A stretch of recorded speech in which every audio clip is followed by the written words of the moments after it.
Our breaking news tonight, 3 officers dead, 3 wounded in Baton Rouge. A really tough day for Baton Rouge and for the country, really. Here to talk about how to keep our police safe is Sheriff David Clarke of Milwaukee County, Wisconsin. He is going to be speaking at the Republican convention tomorrow night. Sheriff, thank you very much for that horrific day.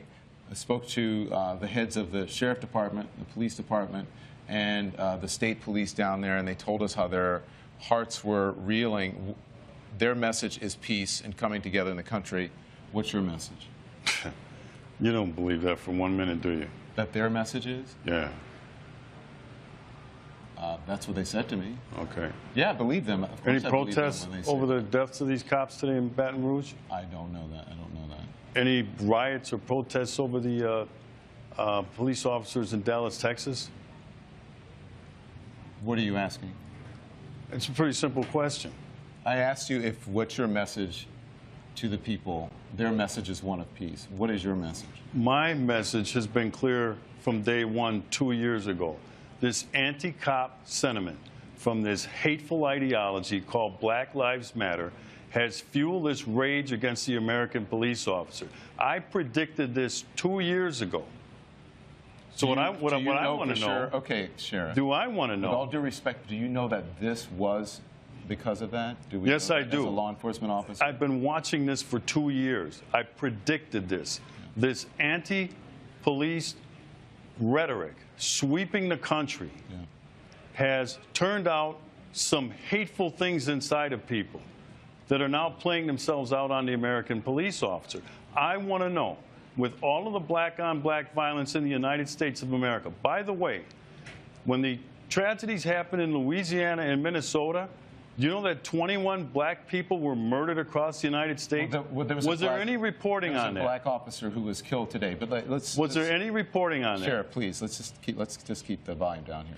So I understand, and listen, I'm looking at 3 dead cops this week, Sheriff, and I'm looking at 5 last year. You're trying to tell me to keep it down? Just please, if you'll just please, we can keep it civil.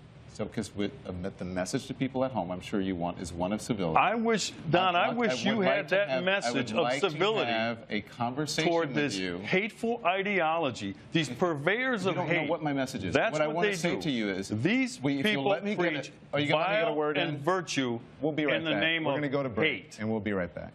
Are you going to let me talk? Back now live with Sheriff David Clarke of Milwaukee County, Wisconsin, and we're here live in Cleveland. You're set to speak tomorrow night, and again, all I want to do is have a conversation. I can't have a conversation with you if we're both talking at the same time.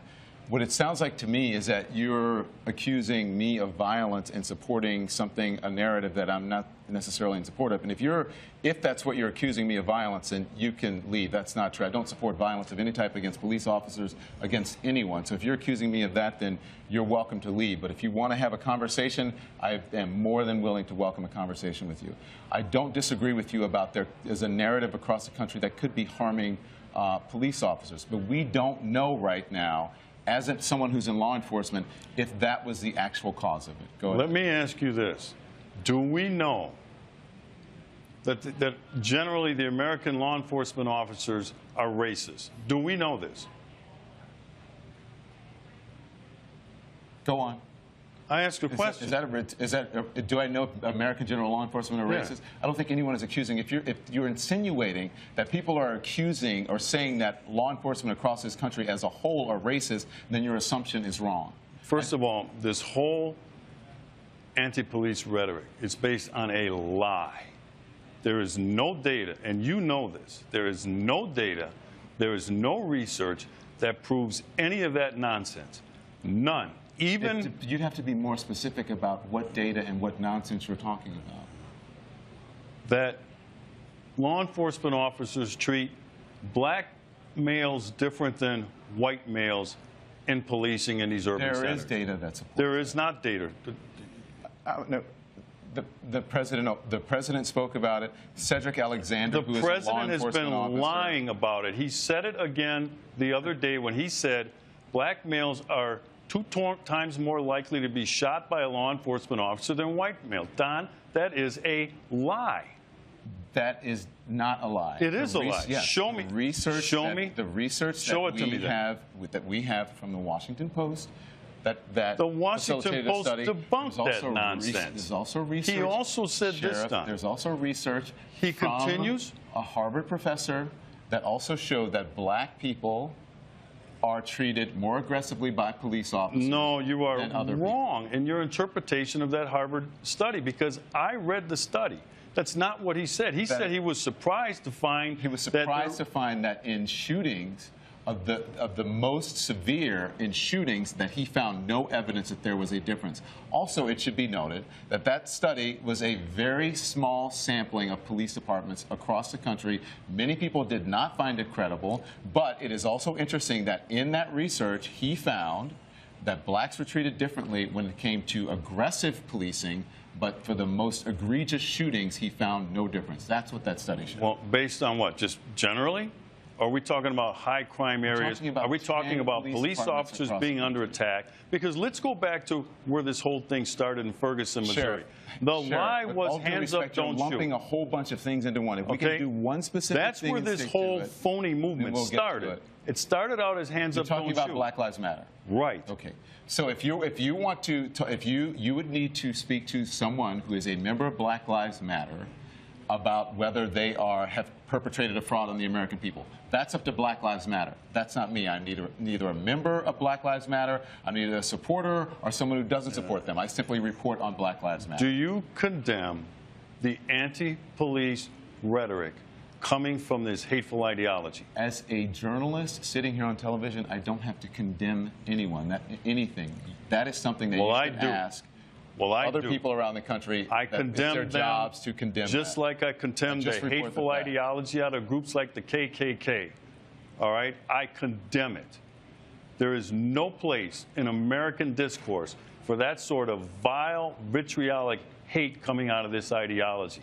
This has fueled and fanned the flames of this anger toward the American police officer. There's only one group in America, one time, that truly cares about the lives of black people in these urban ghettos. And it's the American police officer who goes down there on a daily basis, puts their life on the line to protect who? Black people. So when you say we just want to have a conversation, let's have a conversation about the black-on-black crime, which kills more black males, which is more of a threat to any black male in the United States than a law enforcement officer. Sheriff, yes, that's a different conversation. We can walk and chew gum at the same time. There's an issue when it comes to violence. Black-on-black crime, or it's crime. White people kill white people, tend to kill white people. Black people tend to kill black people. Not in the numbers. That's fine, but that's a different conversation. I don't care who white people are killing. That is a different conversation than police brutality, and we're not having that conversation right now. And again, I want to be very clear with you. I condemn all violence of any type, just for the record. Was the situation between Mike Brown and Darren Wilson, was that police brutality? But we're not talking about Mike Brown and Darren Wilson. I am. No, if you're asking me what the Justice Department showed, the Justice Department showed that it exonerated Officer Darren Wilson, and that the hands up, don't shoot narrative was a false narrative. That has been reported by CNN and by others. And that was another phony report. What does that have to do with Baton Rouge, Louisiana? All right, because when you take in rates of involvement in violent crime, and crime in general, but violent crime, you're going to see that black males are overrepresented. Overrepresented in terms of being involved in violent crime. That's going to mean more arrests. That's going to mean more people going to prison. This stuff has already been debunked. Sheriff, that's a different conversation.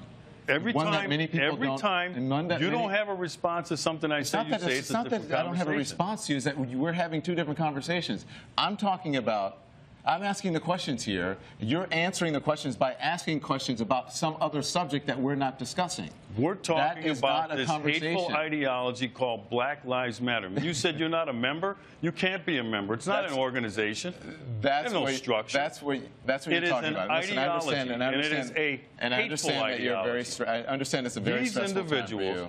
These individuals. And Sheriff, we appreciate you coming on. They preach vile and vitriol in the name of virtue. Thank you, Sheriff. We appreciate it. We understand it's a very tough time for you. We'll be right back.